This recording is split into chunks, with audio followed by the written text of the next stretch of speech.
Hello everyone. Okay. Today meet me. I am here.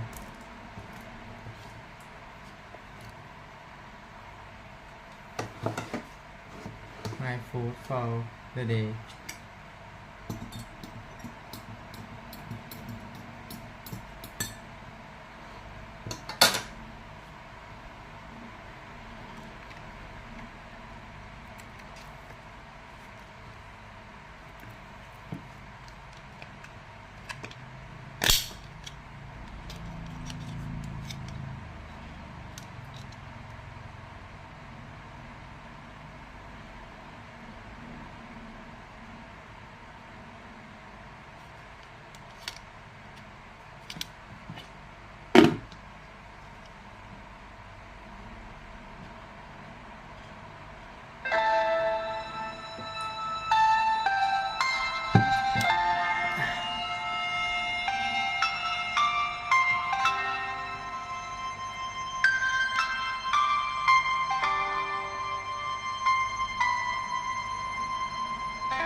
So I believe that we're all only given one precious life.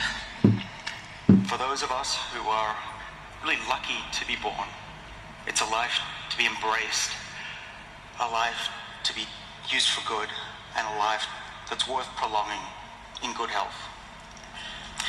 Now, when we're all very young, we assume that our parents and our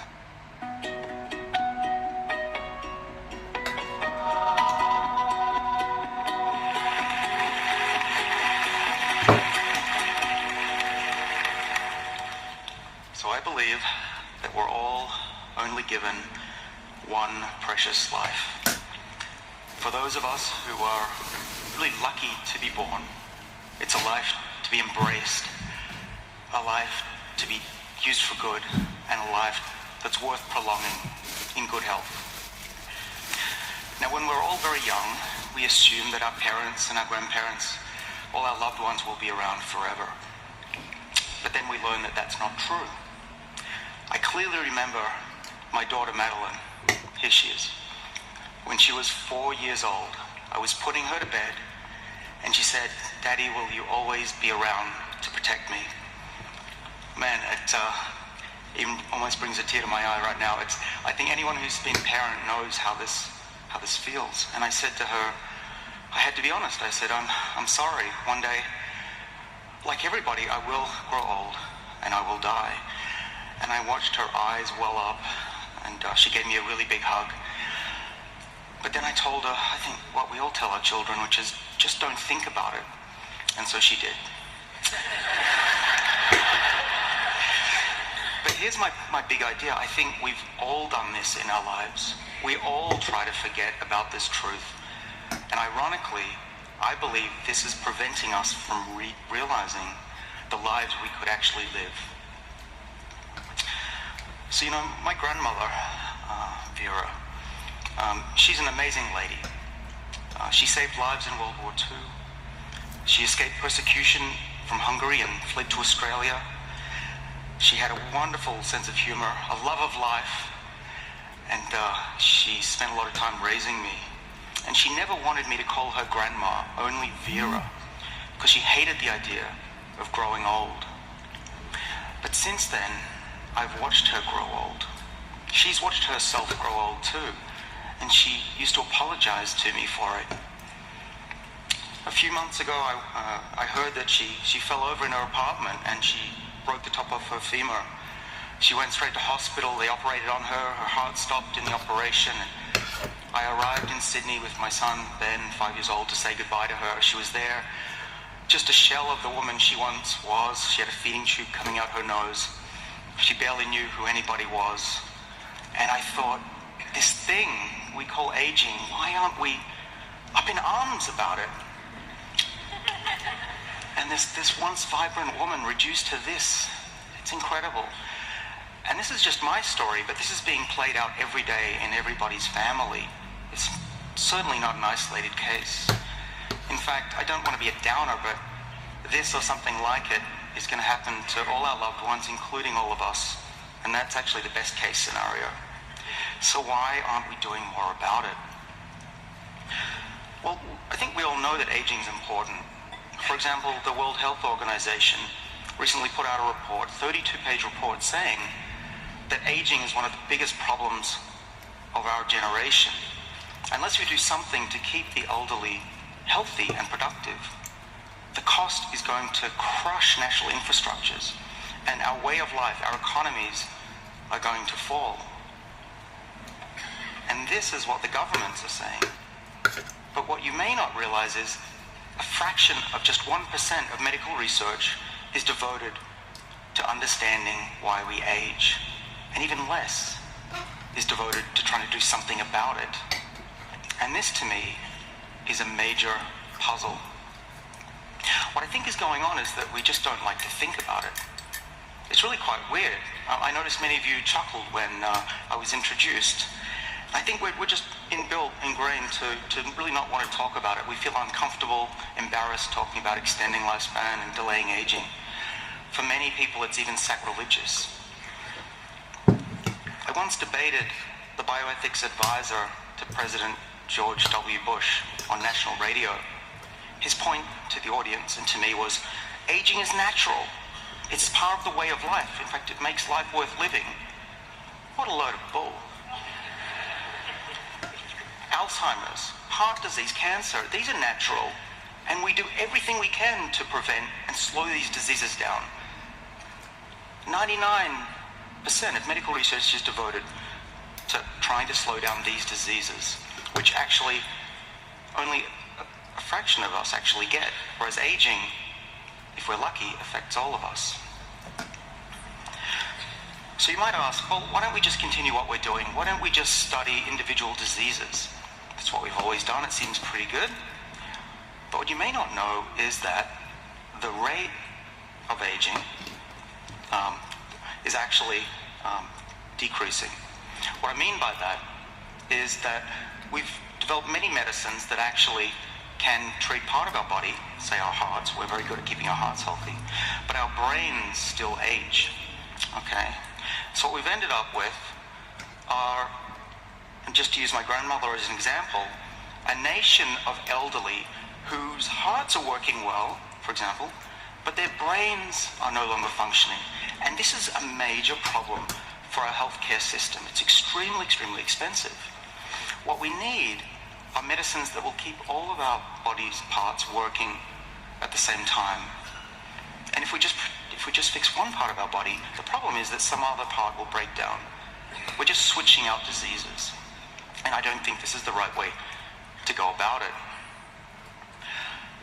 If you look at this graph, actually, this really brings it home. Now, we're always taught that our medicines are making us healthier for longer. That's not true. Look at this graph. The amount of time that we are spending in good health is actually decreasing in terms of percentage. No wonder healthcare costs are going up. What we need to do, of course, is to keep us healthier for longer. So I'm not talking about living for 500 years. I see that sometimes quoted in the press. But what I am talking about is an ability for us to live into our 90s and our 100s in a healthy way. And not like my grandmother, who suffers, and many of us will go through this unless we do something about the root cause of aging. And I would argue is the greatest problem of our time. Well, let me tell you about the work that I've been doing a little bit about how I think we can get at the root cause of aging. So when I was in my 20s, I earned a PhD in Sydney, and I headed off to Boston to a place called MIT to understand why yeast cells, little budding yeast that we use to make bread and beer, why they grow old. Because I figured if we couldn't figure this out for a yeast cell, we had no hope of understanding why we grow old. Fortunately, I did. And even though there were critics of this approach, there were even Nobel Prize winners who told me, this is not the way to go about aging. Yeast cells don't get gray hair, they don't get heart disease, they don't get cancer. But I ignored them, fortunately. I was quite naive, luckily. And And in the next few years, what we discovered as a group was that yeast cells do in fact grow old, and one of the reasons is that their genes start to switch on as they get older. So what I mean by that is that every cell has a set number of genes. We all know that. In every one of your cells, same number of genes, but they're not all switched on at the same time. They need to be kept on and off, tell what type of cell is in the liver and what type of cell is in the brain. And what we found was that these yeast cells, as they got older, after about a week, all the genes started to come on, and they died. Now we could find genes that could actually slow that process down. We could find genes that could switch off those rogue genes and silence them. And this led to a discovery of a longevity gene called SIR2. And SIR2 stands for Silent Information Regulator number 2. So in 1999, I started a new lab at Harvard Medical School. I was 29 and figured I could change the world. It was really exciting. We soon discovered that there are 7 of these longevity genes in our bodies. We call these the sirtuins. So the sirtuins have risen to scientific prominence. There's thousands of papers on these now.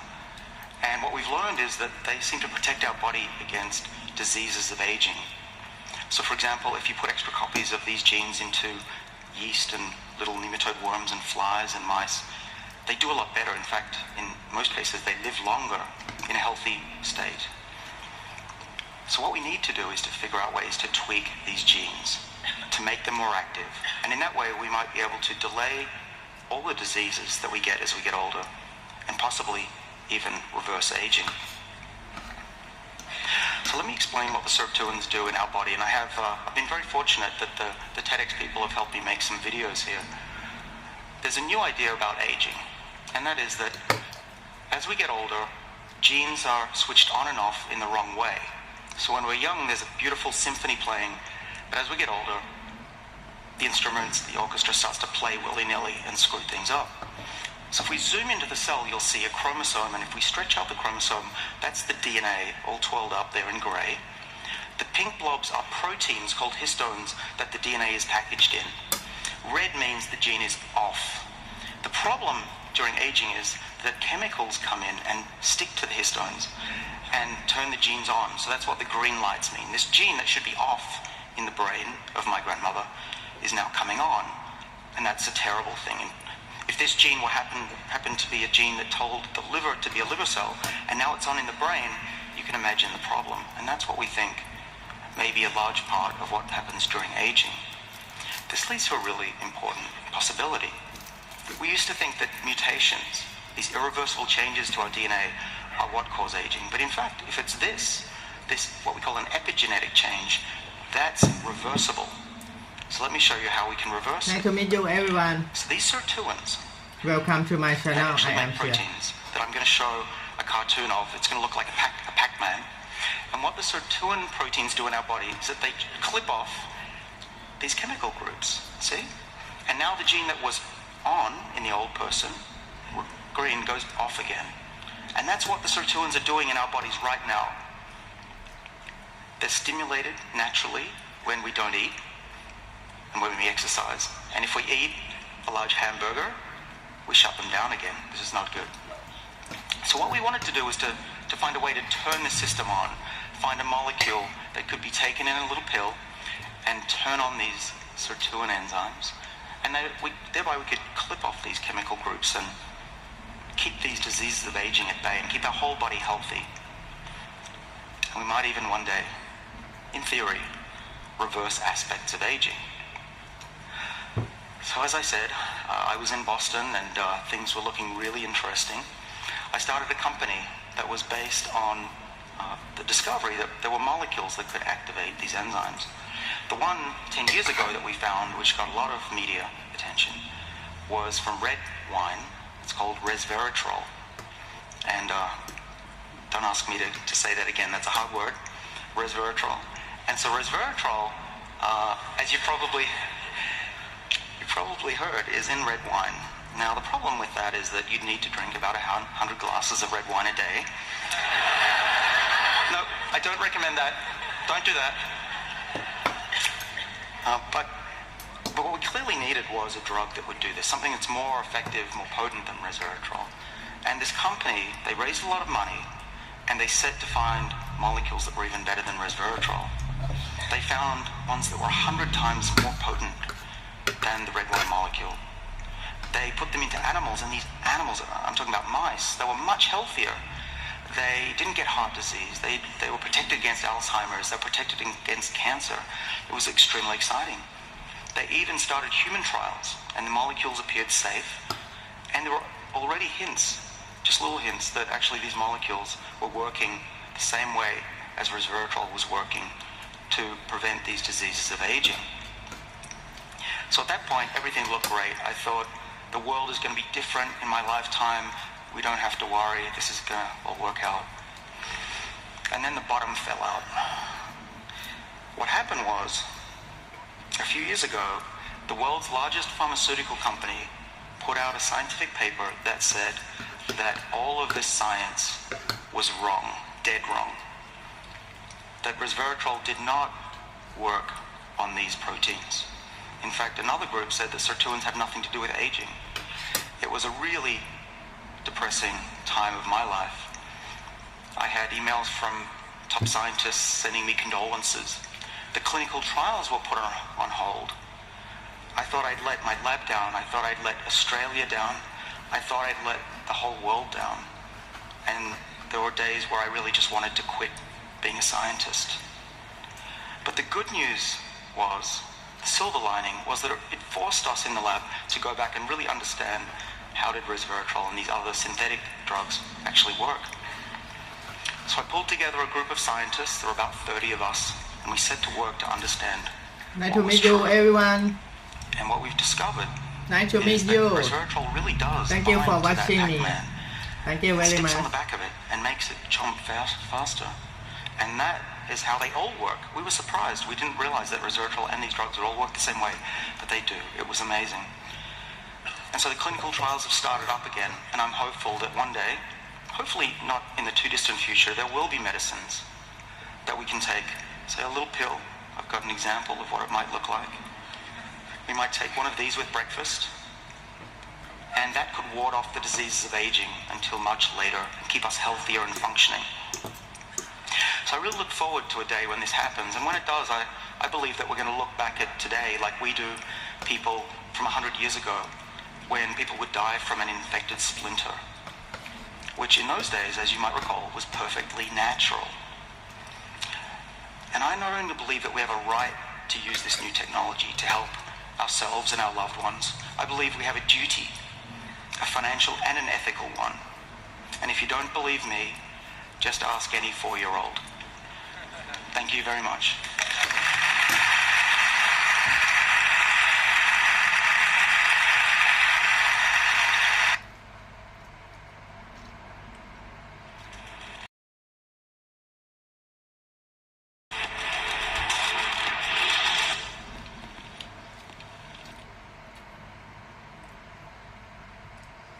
So I stand here as a representative of a field called aging science, longevity science. Some people call it anti-aging. We don't use that as scientists. But what has happened in the last 25 years is nothing short of revolutionary. And thank goodness I come from Harvard Medical School, but what I'm going to tell you tonight, you would find extremely difficult to believe is true. I'm on record saying that the first person to live to 150 years has already been born, and I said that about 5 years ago, and in the last 5 years, something extraordinary has happened since, making me think that it's not just 150 years, all bets are off. And that's not just for somebody who's born today, who will live definitely into the 22nd century, where the technologies that they'll have, we can barely even imagine. Even 10 years from now, we can barely imagine. But those of us who were born in the 1960s, like I was, 1970s, 80s, and even those who are now just in their 20s, will benefit from this real major advance that I'm going to tell you about today. This is also personal. It's not just about technology. In my family, I was raised by my grandmother predominantly. My mother also helped. She was working. But my grandmother escaped Europe in the 1950s, having lived through, as a young girl, the Depression, World War II. She was from Hungary. It was a brutal time. She escaped to Australia where I got my accent, and I came to MIT in my 20s. But she raised me to the 20th century, and she said it's partly my role to show humanity can be better than they are. And that's what drives me every day I get up. And my goal since I was really 4 years old was to try and leave the world a better place. And in my teens, late teens, in college, I thought, well, there's this thing that happens to everybody called aging, and it's 90% of all the sickness and suffering in the world, but no one seems to care about it. You go to your doctor and they say, yeah, that's normal. You're old, you should be getting sick. And I said, that's not right.